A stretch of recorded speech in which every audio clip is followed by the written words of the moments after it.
So this is a quick overview of Horatio's tank. I went for a more natural theme in his tank, going with the wood and the plants.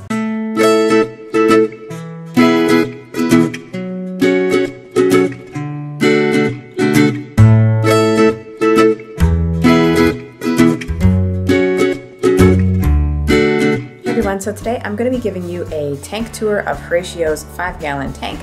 I recently moved him up from a 1-gallon into this 5-gallon tank, so this is a whole new setup.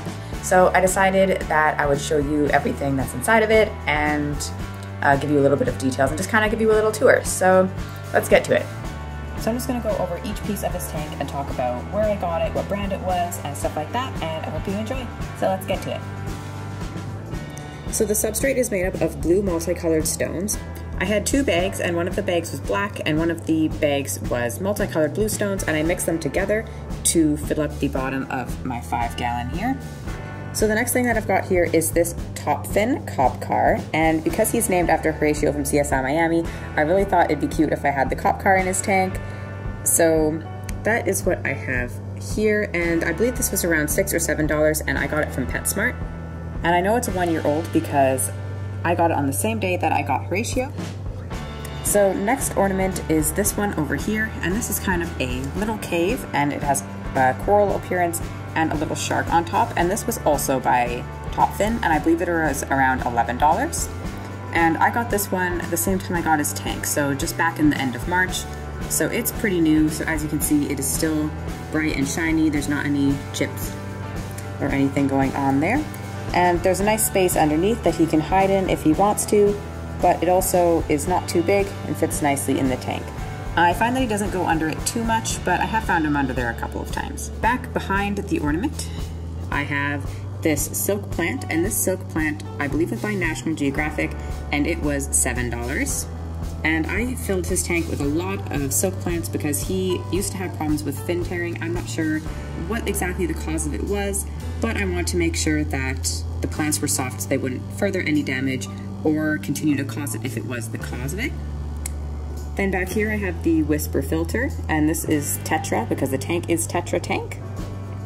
And this one came with the tank, and I got it at Walmart.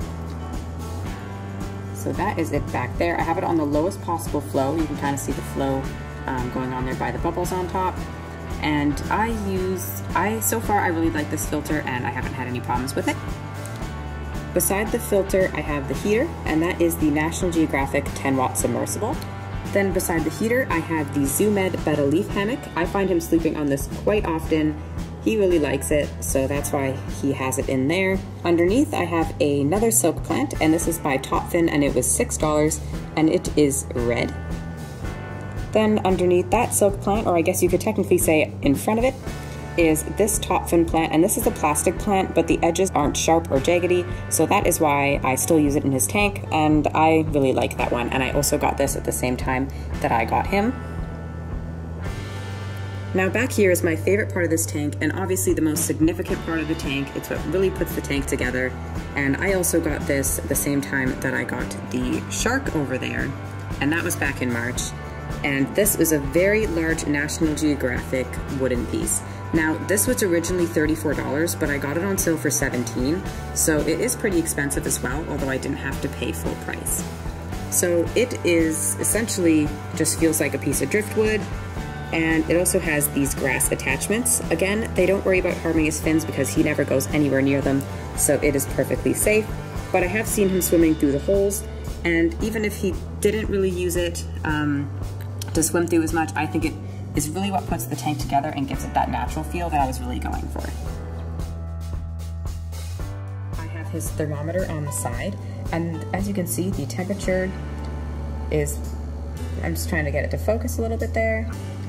There you go. So as you can see, the temperature is perfectly in the range that you want it to be for Bettas.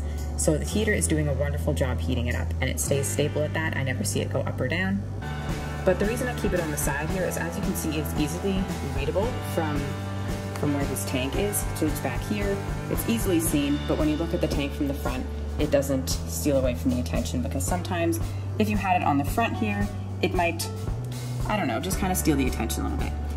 So I hope you enjoyed the tour. Thank you so much for watching, and I'll see you next time. Bye! I want it to look sort of like not the ocean floor, but like the seabed, something. Yeah, I know what I'm trying to say.